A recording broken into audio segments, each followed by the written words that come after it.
मित्रों, आज जब मैं कह रहा हूं कि इस बार 26 के बंगाल के विधानसभा चुनाव में बंगाल में हमारी सरकार बनेगी, इसका मजबूत आधार भी भारतीय जनता पार्टी के पास है। मैं आपको 2014 से 2024 तक के चुनाव के यात्रा के परिणामों को बताना चाहता हूं। 2014 के लोकसभा चुनाव में हमें 17% वोट मिले थे और 2 सीटें मिली। मेरी बात जरा सभी पत्रकार बंधु ध्यान से सुने। 2014 के चुनाव में हमें 17% वोट और 2 सीट मिले थे। 2016 के विधानसभा चुनाव में हमें 10% वोट मिले और विधानसभा की केवल 3 सीटें मिली थी। फिर 14 से 19 के बाद 19 के लोकसभा चुनाव में हमें 41% वोट मिले और 18 सीटें मिली और 21 के विधानसभा चुनाव में हमें 38 वोट मिले और 77 सीटें मिली। ये बहुत बड़ा अंतर है। जिस पार्टी को केवल 3 सीट मिले थे, वो पार्टी 5 साल के ही अंतराल में 77 सीट प्राप्त करी। और इसका नतीजा देखिए, कांग्रेस जिसकी एक प्रकार से स्थापना ही बंगाल से शुरू हुई, वो कांग्रेस पार्टी बिग जीरो पर पहुंच गई और 36 साल तक शासन करने वाला कम्युनिस्ट गठबंधन भी एक भी सीट प्राप्त नहीं कर पाया और हमने मुख्य विपक्ष का स्थान प्राप्त किया। आज शुभेंदु जी मेरे साथ यहां पर बैठे हैं, वो हमारे प्रतिपक्ष के नेता हैं।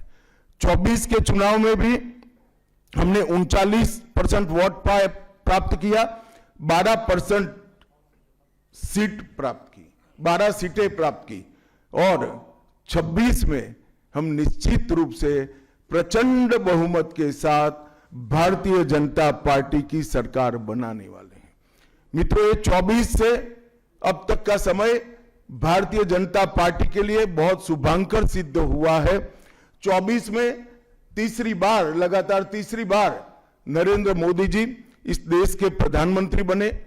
उसके बाद महाराष्ट्र में, हरियाणा में, दिल्ली में और अब बिहार में भारतीय जनता पार्टी की सरकारें बनी हैं। 24 के चुनाव में उड़ीसा और आंध्र प्रदेश में भी पूर्ण बहुमत की भाजपा की और एनडीए की सरकार बनी है। मुझे पूरा भरोसा है कि 2026 में बंगाल में 2/3 बहुमत के साथ भारतीय जनता पार्टी की सरकार बनेगी। ये बंगाल की जनता तय कर बैठी है। मित्रों, जहां पर भी बंगाल में जाते हैं, पूरे बंगाल की जनता घुसपैठियों से त्रस्त है। क्या कोई राज्य सरकार ऐसी हो सकती है जो घुसपैठियों की पनाहगाह अपने राज्य को बना दे? राष्ट्रीय सुरक्षा पर कितना बड़ा खतरा है, इसका जवाब बंगाल की मुख्यमंत्री ने बंगाल के चुनाव में दे। घुसपैठ रोकने के लिए उनके पास क्या योजना है? आर्टिकल 370 हटता है, वो विरोध करती है।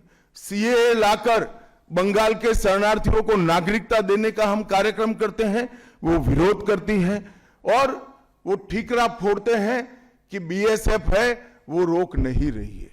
ममता जी, मैं आज आपको इस सार्वजनिक प्रेस वार्ता में पूछना चाहता हूं कि कौन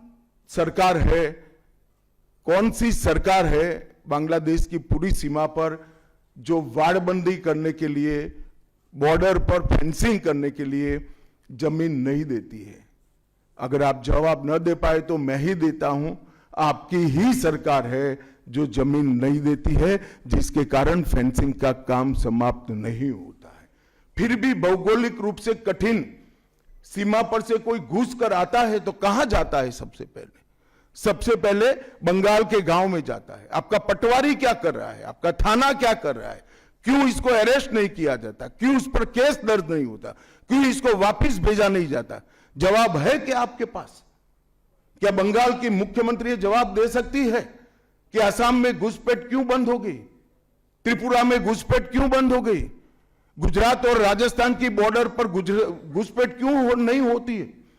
पंजाब की बॉर्डर पर घुसपैठ क्यों नहीं होती है? कश्मीर की बॉर्डर पर घुसपैठ क्यों नहीं होती है? सिर्फ बंगाल में क्यों होती है? क्योंकि आपकी निगहबानी में घुसपैठ कराई जाती है और बंगाल को धीरे धीरे डेमोग्राफी चेंज कर कर आपकी वोट बैंक को पुख्ता करनी चाहती है। मगर ये लंबा नहीं चलेगा। बंगाल की जनता अब जान गई है और इसके खिलाफ लामबंद भी हो रही है। और मुझे मालूम है अगला चुनाव घुसपैठियों को निकालने के मुद्दे पर और घुसपैठ रोकने के मुद्दे पर लड़े जाना वाला है, क्योंकि न केवल ये बंगाल का अब मामला रहा है। मैं आज बंगाल की जनता को इस प्रेस वार्ता के माध्यम से बताने आया हूं कि बंगाल की बॉर्डर से हो रही घुसपैठ सिर्फ बंगाल का मामला नहीं रहा है, अब ये राष्ट्रीय सुरक्षा का मामला है। देश की संस्कृति को बचाना है, देश की सुरक्षा को सुनिश्चित करना है, तो बंगाल की बॉर्डर सील कर दे, ऐसी देशभक्त सरकार यहां लानी पड़ेगी जो ममता बनर्जी नहीं कर सकती, केवल और केवल भारतीय जनता पार्टी कर सकती है। घुसपैठ के अलावे भ्रष्टाचार से पूरी बंगाल की जनता त्रस्त है। रोजवेली चिटफंड घोटाला, कैश फॉर क्वेरी घोटाला, एसएससी घोटाला, नगर पालिका नगर नियम का भर्ती का घोटाला, गाय तस्करी का घोटाला, राशन पीडीएस का घोटाला, मनरेगा का घोटाला, पीएम आवास का घोटाला, इतने सारे घोटाले हैं कि मैं पूरा लिस्ट पढ़ूंगा तो मेरी प्रेस कॉन्फ्रेंस का पूरा हिस्सा ही उसमें चला जाएगा। अब क्या ममता बनर्जी इस बात का जवाब दे सकती है कि आपके मंत्रियों के ठिकाने पर से 27 करोड़ रुपया मिलता है, जिसको गिनते गिनते नोट गिनने की मशीन भी गर्म होकर बंद हो जाती है। बंगाल जैसे गरीब राज्य के अंदर 27 करोड़, 20 करोड़, 15 करोड़ ये राशि मिल रही है, आपकी कोई अकाउंटेबिलिटी नहीं है।